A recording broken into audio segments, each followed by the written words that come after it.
Fellow Nigerians, lovers of good governance, both at home and in diaspora, time don't reach for us to begin to appreciate anyone, whether president, whether governor, whether minister, any position where they occupy, when it be say they put in their effort to help change the negative narrative about governance in Nigeria. Time don't reach, and at the time be this. Irrespective of the political affiliation, we must begin to recognize, we must begin to appreciate them, the people, the men and women, when they put in their best to change the negative narrative about this country, Nigeria. This is the reason why I would like make una watch this video about the Minister of Aviation, Festus Keyamo. Make una listen to him. Make una see how he try to put his best to take change the negative narrative about aviation industry in Nigeria. Make we throw away sentiment. I beg, make we throw away sentiment, make we throw away our emotion, make we begin to look at the bigger picture to see how all of us go fit take collaborate to change the negative narrative about this country, Nigeria. Because this country belongs to every one of us. Now me and you go fit change this country, Nigeria. I beg, make una take time, listen to Festus Keyamo, and as una listen to him, make una share this video. Also share your opinion for the comment section. God bless all of una. My name is Tineme Apostle Alfred Odion Oyinosa. I beg, watch this video. Make you also share it. A bag that has passed through a screening machine, and the screening machine has not seen anything. A human effort wants to now open that bag and see anything. It doesn't add up at all. A machine, that bag has passed through a screening machine. So what is the point telling them to open the bag again for searches? So we now said, okay, you know what? Customs, you are looking for money laundering. Okay? NDLA, you are looking for drugs. Dismantle that table. We dismantle that joint inspection table. That screening machine is manned by us, which is called the aviation security. They call it APSEC, aviation security. We now said customs and NDLA, join us, join our people at the screening machine. So you can then observe all the bags passing through the machine jointly without harassing anybody. That is why the machines are there in the first place. You, NDLA, customs, if you notice anything like drugs inside or suspicious package, pull the person aside, take the person away into your room, your private profiling room or screening room, and do your further searches there. Customs, if you notice anything in those bags, pull the person away to your private room. It's very easy to see bundle of notes looking like money in those bags. Pull the person away and search the person. You don't need that joint inspection table. For you, DSS, you are profiling people, for Christ's sake. You know what is DSS searching bags for? I'm trying to be measured in my language, because these are very important agencies that we all respect. It's just that all of this opprobrium comes to us as aviation. I have been screaming my head off since I came to office as aviation minister, and nobody has listened to me. That, the embarrassment comes back to me. Every time anything happens at the airport, it's aviation minister.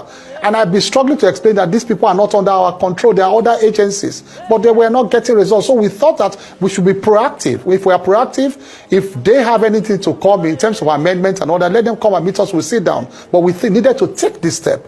DSS, you have no business searching people's bags. You are profiling individuals who are going out of the country.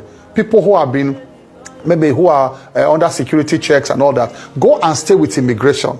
At the point of stamping their passports and all that, you can pull the person aside that this person ought not to travel. So DSS, so we just reduce these points of check. DSS can work with immigration at their table, and then they can just roam around. We said roam around the airports, check faces of people profile them. If you want to just, pull people aside, you think they should not travel, pull them aside to a private room, but don't create a nuisance at airports where you see people, they are checking people's bags and here and there and all that. Quarantine, you also have a private room. Don't do it openly. If there are things you have seen at in the machine that are not supposed to go out, take the person away.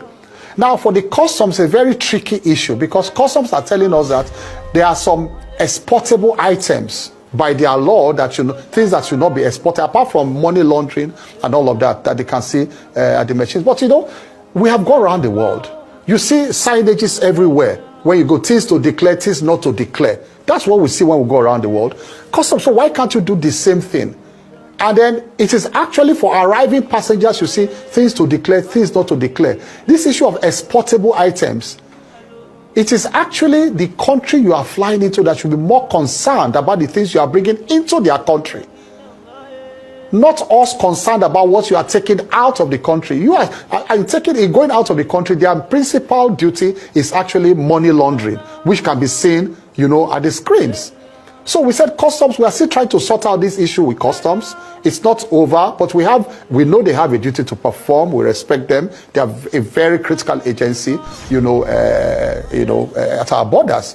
But we are trying to streamline these procedures to ensure that we align with international best practices. So we had to roll out these measures to reduce the stress that our passengers go through, and to make our airports more customer friendly, because it's a very customer centric environment that we need to make and enhance, try to enhance experience of passengers at this entry point. I'm going to talk about the airport marshals very soon, because they are to complement these efforts we are making, because these airport marshals will come, in many cases they are spirited, public spirited individuals. They will watch these procedures at these peak hours, and so many other things they'll do for us at the airports. Public spirited individuals, like we have, the road marshals, the voluntary road marshals, at the Federal Road Safety Commission of Nigeria. Honorable Minister, that is why we decided.